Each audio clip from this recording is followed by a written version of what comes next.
ગુજરાતભરના તાજા અને સચોટ સમાચાર મેળવવા માટે અમારી રાષ્ટ્રીય સમાચાર ચેનલને સબસ્ક્રાઇબ કરો અને બેલ આઇકન પર ક્લિક કરો।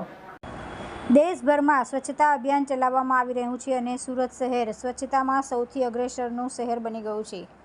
નગર પ્રાથમિક શિક્ષણ સમિતિમાં સ્વચ્છતાને લઈને જોઈએ તેવું ધ્યાન આપવામાં આવતું ન હોવાની વાત કરવામાં આવી રહી છે।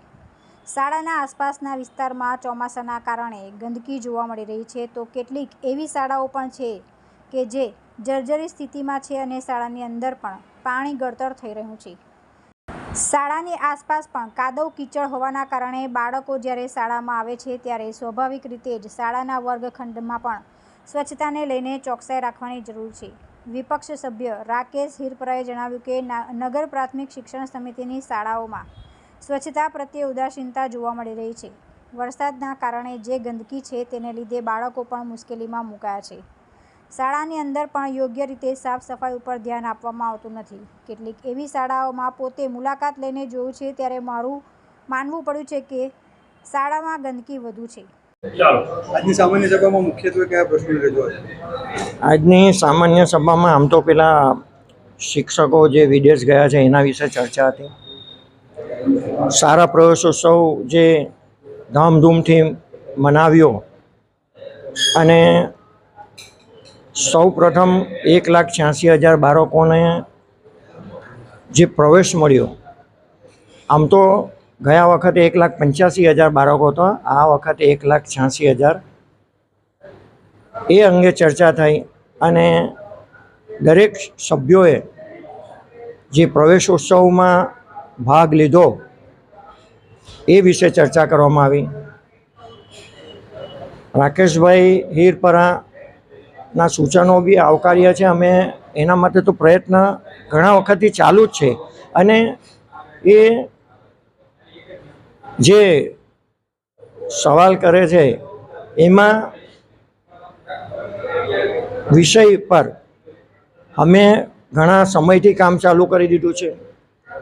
ખરસદ સ્કૂલમાં એમને જે વિડીયો વાયરલ કર્યો એ ખરેખર શિક્ષણ સમિતિના સભ્ય તરીકે ના કરવો જોઈએ, કારણ કે એ ખરસદ સ્કૂલની શાળાની લગભગ 1,000 મીટર પર જ આપણે કથોદરામાં એક નવી શાળાનું બાંધકામ કરીને એનું ઓપનિંગ પણ માન્ય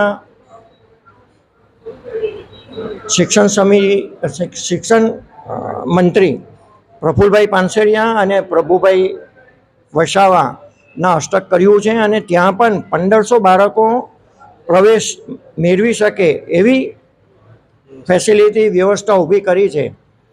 એટલે એમના જે આ વિડીયો વાયરલ કરવાના અભિગમને હું વખોડું છું અને કદાચના જો શિક્ષણ સમિતિના અધ્યક્ષ પાસે એટલે કે મારી પાસે આવીને પણ એમને જો કોઈ રજૂઆત કરી હોય તો અમે એનું પૂરતું ધ્યાન આપીએ જ છીએ। એટલે શિક્ષણ સમિતિને લાંછનરૂપ થાય એવું કોઈ પ્રક્રિયા વિરોધ પક્ષ તરીકે પણ રાકેશભાઈ ના કરવી જોઈએ એવું મારું માનવું છે।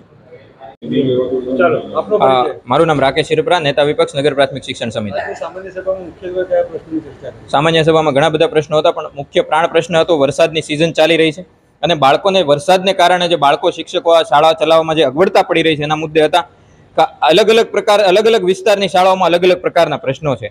સૌથી મોટો અત્યારે જો કોઈ પ્રશ્ન હોય, એક તરફ આપણે એમ કહીએ છીએ કે સ્વચ્છતામાં સુરતને નંબર 1 આપવામાં આવ્યું કેન્દ્ર સરકાર દ્વારા, એ જ સુરતની નગર પ્રાથમિક શિક્ષણ સમિતિની શાળાઓમાં સફાઈ માટેની ગ્રાન્ટ છે એ 1,000 રૂપિયાથી લઈને 3,800 રૂપિયા શાળા પ્રમાણે ડિપેન્ડ છે। એટલે 3,800 રૂપિયા તો મેક્સિમમ ગ્રાન્ટ છે, એ બહુ મોટી શાળા હોય તો વાત આખી એમ છે કે 3,800 રૂપિયામાં કોઈ શાળા સાફ કેવી રીતે રહી શકે? મુખ્યમંત્રીના પોતાના વિસ્તારમાં આવેલી ખડસદમાં, ભાદામાં, ઉમરામાં આજે પણ શાળાની અંદર પાણી ભરાય છે। ઈચ્છાપોર, ભાઠાની શાળાઓમાં પાણી ભરાય છે। વરાછા, કતારગામમાં ઘણી બધી શાળાઓ છે એમાં પાણી ભરાય છે। તો એક તરફ આપણે સ્વચ્છતાની વાત કરીએ છીએ અને એક તરફ વરસાદમાં આ પોઝિશન છે। મારે ખાલી એટલું કહેવું છે કે જે સ્વચ્છતાનો જ્યારે નંબર 1 આવ્યો ત્યારે માર્કેટિંગ કરવામાં જેટલા કરોડો રૂપિયા વાપર્યા છે એટલા ખર્ચે જો આ શાળાઓને સફાઈ માટે વાપરવામાં આવત તો આનાથી ઘણી બધી શાળાઓ સાફ થઈ જાય। સાફ સફાઈ માટે શાળાને જે ફંડ આપવામાં આવે છે તે પૂરતું નથી, તેમાં વધારો કરવો જોઈએ જેથી કરીને સાફ સફાઈ માટે રાખવામાં આવેલા કામદારને યોગ્ય વેતન આપીને સારી રીતે સમયસર સાફ સફાઈ થઈ શકે। તુલસી શર્મા સાથે રાષ્ટ્રીય સમાચાર, સુરત।